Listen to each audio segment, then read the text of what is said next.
The price of Thank vibrancy. you for stopping by here on TikTok and or YouTube at Bloom From Within Love.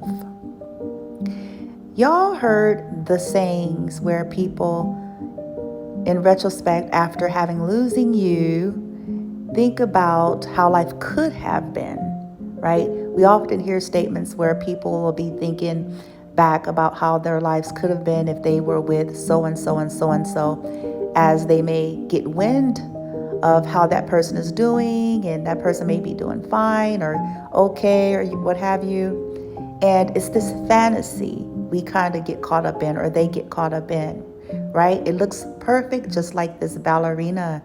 Elegance, grace, smooth movements, seemingly effortless, right? And see, here's the thing though, I want to invite you all to think about whether you are the one fantasizing or you're the one that they're fantasizing about. Here's the reality. See, if we're not healthy, if we're still toxic, if we're not maturing and growing up and developing and evolving, even if we get with these people that we look in hindsight and we fantasize about, if we ourselves haven't changed, chances are that connection is not going to be what you think, and that person is not going to be as flourishing as you're looking. Okay, a part of that person flourishing is because they have chosen a life and a path conducive for that, which would include their choices and the people that they hang with and the people that they partner with. Okay, they have chosen to eliminate things that would hinder that so that they can flourish and move seamlessly, flowing like this ballerina. So with that in mind, understand that, okay, the sayings, the grass is always greener on the other side, right? And then we hear sayings like, well, the grass is greener where you actually water it. And to even add to that, if we ourselves aren't developing, aren't maturing, aren't evolving, aren't healing, even the object of our affection or the person that we're looking at in adoration, even if we were to be with them or have them, they would not be that version that you're looking at. See, abusive relationships and toxic dynamics kills any capability to flow and flourish like this young woman. And I'm not talking about how we see the fake, the stunting, and the fronting. I'm talking about truly healthy, vibrant, happy, seamless, flowing connections or individuals. Toxicity kills that. Poison kills the life of a healthy flower, a healthy seed. And I don't mean to sound brass, but it's to help any of us to get to the place to realize, like, it doesn't do any good to fan on folks or to sit in fantasy land. It always looks this way. What is this person doing in their lives behind the scene that's causing you to admire them? Or what are they doing? And are you doing that?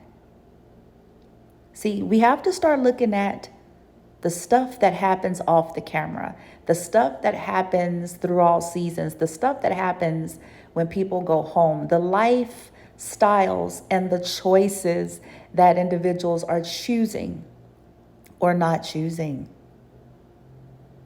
This is a part of the issue why there's so much relationship hopping, relationship ping-ponging, everybody fanning on someone else, right? But that someone else wouldn't be that person, that version in which you're fanning on. If you were to bring in that version of yourself, sometimes we think it's just a matter of changing partners. And then we find out we still created the same kind of partners, just different people. What are we bringing? What energy are we holding? Because if we're poisonous, if we're toxic, if we're unhealthy, if we're immature, if we lack discipline, if we lack development, then this beautiful ballerina too closely connected to you will no longer be that. Because that is the ramification of a toxic relationship. And we've seen it play out. People fanned on someone, they fantasized about someone, they went after someone, they got into it, and then it turned out to be something different. Right? What once was beautiful, flowy, elegant, graceful, turned into old ratty, tired, worn down, beat down kind of person. And in some cases, it's due to the toxicity, it's due to the negligence, it's due to verbal abuse, emotional abuse, mental abuse, negligence, physical abuse in some cases.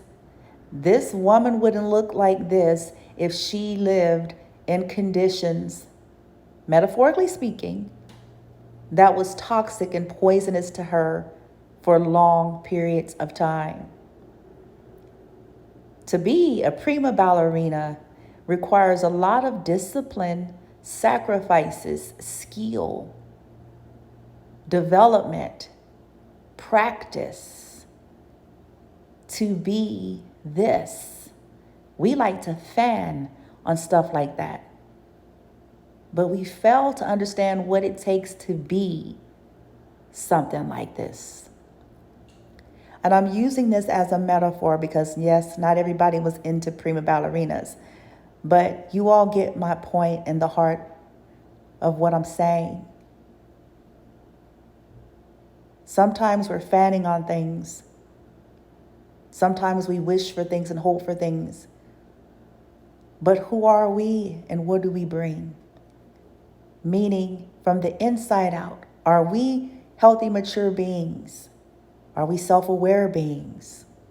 Are we ready to have discipline and all these other things in our lives from the inside out to get or to have or to be connected to any of these types of things? Otherwise, we'll just contribute to the demise. If you don't water a plant or a tree, eventually it dies. If you give a plant or a tree things that are toxic and poisonous to it in its nature and its roots, it will eventually wither up and die. I like to equate that to toxic dynamics. Sure, it's going to always look better across the street and next door, but that person is probably well watered and well cared for, whether it's themselves or people in their lives that are contributing in that way too. And is that what you're prepared to be and do? It serves us to start thinking in this way.